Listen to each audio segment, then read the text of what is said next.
welcome back here with me. We're on Maiora, my channel, and today I'd like to talk about a very common and colloquial suffix ish that we can find a lot in English and specifically in American English, and we can hear that really frequently when we listen to native speakers, when we watch movies or TV shows. And this ish, well, it's got a very specific meaning, but it's used in a variety of different situations. Let's try and understand what it means. First of all, when I say suffix, I mean that it is something that is put at the end of a word. So this is the position. This is not a real word, we can say so. It's just an ending, so it's something we put at the end of the word. And the meaning, or better, the meanings are can be different, okay, according to the situation. It could be around, almost, kind of, or sort of, not quite, similar, close to. Basically, it means that I'm expressing something, but that's not exactly, okay, what I mean. I mean something close enough, but not quite. Let's see a few examples, because it's much easier if I read examples. I've written different examples in different situations, but they're not the only situations you can find ish, and there are, of course, many others. These are just examples, of course. So, he is always sweet-ish. What does it mean? In this case, sweet is an adjective, so we can see that obviously ish can be used at the end of an adjective. He's always sweet-ish. So, I'm stating something, I'm saying that he is sweet, and then I add something else, which means, well, yeah, not quite, or anyway, he's almost sweet. He is sweet, yes, he's sort of sweet, but not completely sweet. Sometimes we can find it also together with the expression kind of. I can find something like he's kind of sweet-ish. In this case, it's even more, I mean that he is even less sweet, because he is kind of sweet already means that he's not completely sweet. I add ish, so it's kind of sweetish, so I emphasize twice that he is not really sweet, but just, okay, something similar to being sweet. Or he's always kind-ish.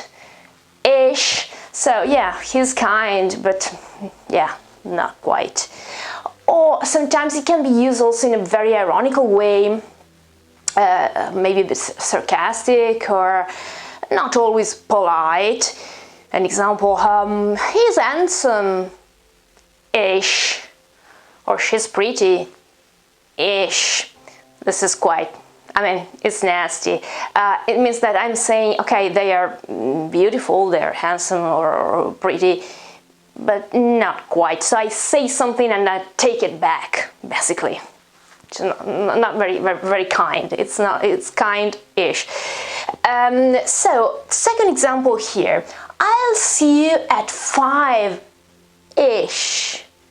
The time in this case. So I'll see you, I'm telling you that we're going to meet at 5, but not just at 5 o'clock, but around 5 o'clock. So probably I'm preparing you to the fact that I will eventually be late. Okay, so I'm anticipating the fact that the time I'm just saying is not so precise. Okay, so it's an approximation somehow at 5-ish, and on the other side I say, all right, I know you'll be late. That's it, basically. Third example, she looks around 40-ish. So in this case I'm talking about age, but it can also be used with numbers or quantities in general. her general aspect, the appearance is of a 40 years old woman or man, woman in this case, but I'm not sure of the age, and so I say she is around, okay, 40. Also in this case it can be because I don't really know the age, or it can be because I'm stating an age and maybe I would have rather said something more, but I don't, and so I say 40-ish, and maybe I mean a bit older. It depends on the situation, on the intonation, of so many other aspects.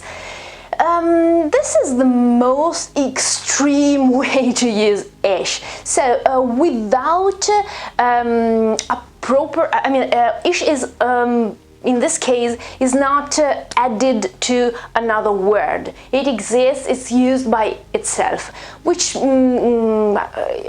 talking about grammar, it doesn't really make sense because ish is not a word. As I said before, it's a suffix. But if I use it in this case, I mean that I am giving an answer like sort of, kind of. Okay, that's the idea, and I'm referring to the old question that I've been asked, as in the example here. Are you ready? Ish. Sort of, kind of, almost, not quite, more or less. Now, of course, if a woman tells you ish as an answer to this question, are you ready, you have to be prepared and wait for a long time. Now, anyway, really, stereotypes aside, this is just a sort of an approximation of the concept that has been asked in the question. Another example could be, are you happy? And I'm talking about your life, and you say ish. Like, I'm saying yes, I'm not sad, I'm not unhappy, I'm not happy either, and so I'm sort of happy, I'm kind of happy, I'm almost happy, I'm happy but not quite, not completely. So this is the idea of this answer here, ish, okay? And this is the meaning of this list here, around, almost, kind of, not quite, similar, close to, okay? These are the different interpretations. There are, of course, other examples in other cases. You can basically put ish after, almost any part of the sentence, because it's not, there is not a rule, it doesn't belong to standard English, you don't have to use it at school, during exams, or at work, or in official situations, because it's, of course, slang, it's an official language, okay? So it's not standard English, remember that. But if you find it, you know that, yeah, but not quite. That's the the final idea. Okay, I hope it was useful, and I think I will make other videos concerning this kind of expressions that aren't often explained, or we can find them in books or grammar books, but they are very useful because we listen to people talking, we watch movies, we listen to music, we watch TV shows or series, and we need to understand also those things. They are not so standard, so official, but are very, very, very common. Thank you so very much for following, and see you very soon. Bye!